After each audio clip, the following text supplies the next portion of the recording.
வணக்கம். இந்த உணவுகளை எல்லாம் வேக வைத்துத்தான் சாப்பிட வேண்டும். சில உணவுகளை வேக வைத்துத்தான் சாப்பிட வேண்டும். சில உணவுகளை மேலோட்டமாக வறுத்து சாப்பிடலாம். சில உணவுகளை அவித்தும் பொரித்தும் ருசிக்கவும் வேண்டும். அப்போதுதான் அதன் ருசி நாவிலும் உடவிலும் சத்துக்களும் நன்கு ஓட்டும். நமது முன்னோர்கள் அனைத்து உணவுகளையும் அவித்தும் பொரித்தும் சாப்பிட்டு விடவில்லை. நாம் அதன் ருசிக்க அனைத்து உணவிலும் எண்ணெயை சேர்த்துத்தான் பயன் தரும் மற்றும் நலன் பற்றி தெரிந்து கொள்ளாமல் நாம் நினைத்து வண்ணம் சாப்பிட்டு வருகிறோம். இந்த வகையில் எந்தெந்த உணவை வேக வைத்து சாப்பிட வேண்டும், அது என்ன என இனி பார்க்கலாம். கேரட்.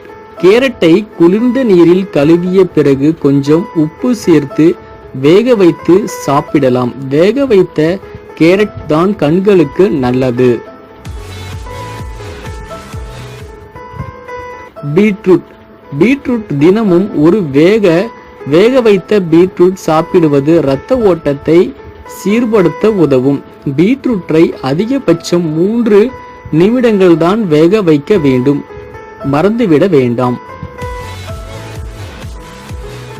உருளைக்கிழங்கு. உருளைக்கிழங்கில் வேக வைத்து உருளைக்கிழங்கில் காலோரிகள் குறைவு. எனவே இவ்வாறு சமைத்து சாப்பிடும்போது உடல் எடை கட்டுப்பாட்டில் இருப்பவர்கள் கூட உருளைக்கிழங்கை சாப்பிடலாம்.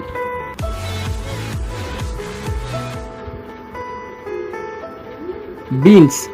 பீன்ஸ் காய்கறியை வேக வைத்து அதில் கொஞ்சம் உப்பு மற்றும் மிளகு சேர்த்து சாப்பிடுவது நீரிழிவு நோய்களுக்கு நல்லது.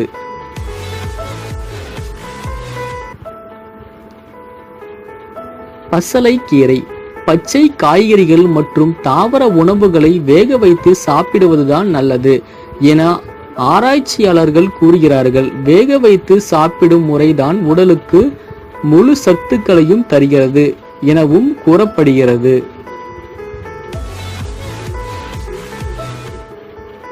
சோளம்.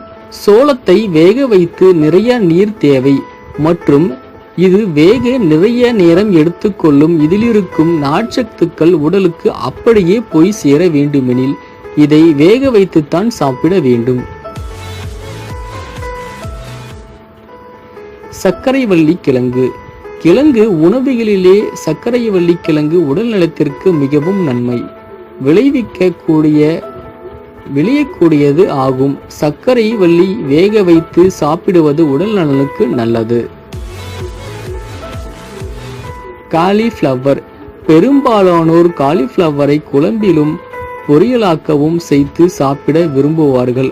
ஆனால் காலிஃப்ளவரை வேக வைத்து சாப்பிடுவதுதான் ஆரோக்கியமான ஒன்று. முட்டைக்கோஸ். வேக வைத்து சாப்பிட வேண்டிய காய்கறிகளில் முட்டைக்கோஸ் மிக முக்கியமானது. முட்டைக்கோஸ் வேக வைத்து சாப்பிடும் போதுதான் சுவையிலும் சரி சத்துக்களிலும் சரி நல்ல பயன் தரும். பிராக்கோலி. பிராக்கோலி வேக வைத்து சாப்பிடும் போதுதான் மிகவும் சுவையாக இருக்கும்.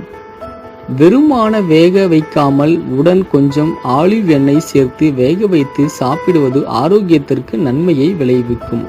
மேலும் பல சுவாரஸ்ய தகவல்களை தெரிந்து கொள்வதற்கு சப்ஸ்கிரைப் பண்ணுங்க. நன்றி.